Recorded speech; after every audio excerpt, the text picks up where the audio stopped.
તો અમદાવાદ શહેરમાં ઇલેક્ટ્રિક વાહનોનું વેચાણ વધ્યું છે, જેને ધ્યાનમાં લઈને શહેરમાં નવા 12 સ્થળો પર ચાર્જિંગ સ્ટેશન લગાવવામાં આવ્યા છે। જાણો કેટલા સમયમાં કાર ચાર્જ થશે અને શું છે ફાયદાઓ। પરંતુ બીજી બાજુ કાંકરિયા ફૂટબોલ ગ્રાઉન્ડમાં પાયલોટ પ્રોજેક્ટના નામે બનાવેલા ચાર્જિંગ સ્ટેશન જ ધૂળ ખાઈ રહ્યા છે। રાજ્યમાં પ્રદૂષણ ઘટાડવા માટે ઇલેક્ટ્રિક વાહનોને સરકાર પ્રોત્સાહિત કરી રહી છે। શહેરમાં નવા 12 ઇલેક્ટ્રિક વાહન ચાર્જિંગ સ્ટેશન બનીને તૈયાર કરી દેવામાં આવ્યા છે। આ સ્ટેશનમાં કાર અને બાઇક ફટાફટ ચાર્જ કરી શકાય છે। લોકો પેટ્રોલ ડીઝલથી સસ્તામાં ચાર્જ કરી શકશે। દિલ્હીની જેમ અમદાવાદની હવા પણ હવે ધીમે ધીમે વધુ પ્રદૂષિત થઈ રહી છે અને જેનાથી શ્વાસની બીમારીઓ થઈ રહી છે।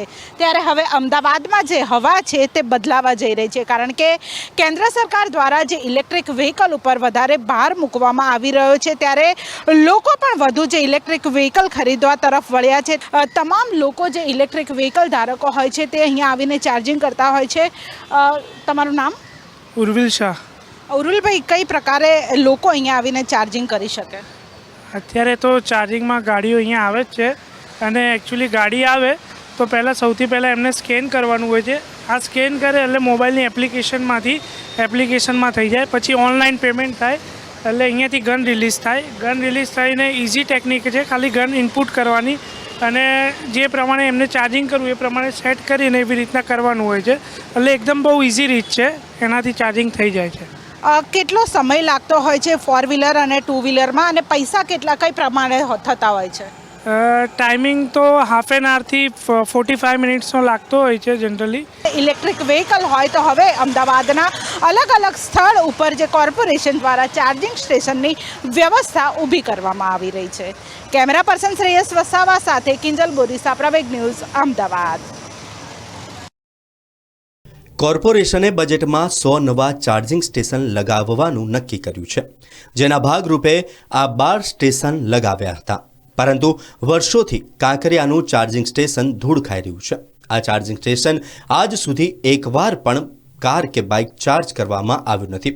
એટલે હવે સવાલ એ છે કે આ નવા ચાર્જિંગ સ્ટેશન કેટલા સમય ચાલશે?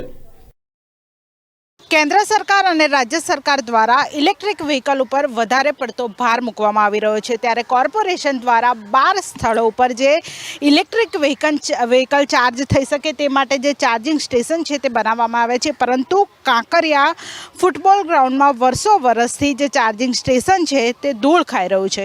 કોર્પોરેશન દ્વારા આ સ્ટેશનનું ઉદ્ઘાટન પણ નથી કરવામાં આવ્યું અને હવે અન્ય સ્થળો ઉપર જે બીજા જે નવા કરોડો રૂપિયાના ખર્ચે જે નવા જે ચાર્જિંગ સ્ટેશન છે તે બનાવવામાં આવશે, પરંતુ કોર્પોરેશન દ્વારા જે કરોડો રૂપિયાના ખર્ચે બનાવેલું આ સ્ટેશન હવે જે હાડપિંજર જેવું થઈ ગયું છે, ધૂળ ખાઈ રહ્યું છે, પરંતુ તેમ છતાં પણ તેનો કોઈ પણ પ્રકારે ઉપયોગ કરવામાં નથી આવતો। ત્યારે હવે જે નવા સ્ટેશનો બનશે, કારણ કે હાલ જે ઇલેક્ટ્રિક વ્હીકલ છે તેનું ખૂબ જ જે ધૂમ વેચાણ થઈ રહ્યું છે, લોકો પણ ઇલેક્ટ્રિક વ્હીકલ તરફ વળી રહ્યા છે, પરંતુ કોર્પોરેશન હજુ પણ ઘોર નિંદ્રામાં હોય તે પ્રકારે લાગી રહ્યું છે અને હવે નવી જગ્યા ઉપર જે ચાર્જિંગ સ્ટેશન બનાવશે તે પણ આવી જ રીતે ધૂળ ખાશે કે કેમ, તે એક મોટો સવાલ છે। કેમેરા પર્સન શ્રેયસ સાથે કિંજલ બોરીસા, પ્રવેગ ન્યૂઝ, અમદાવાદ।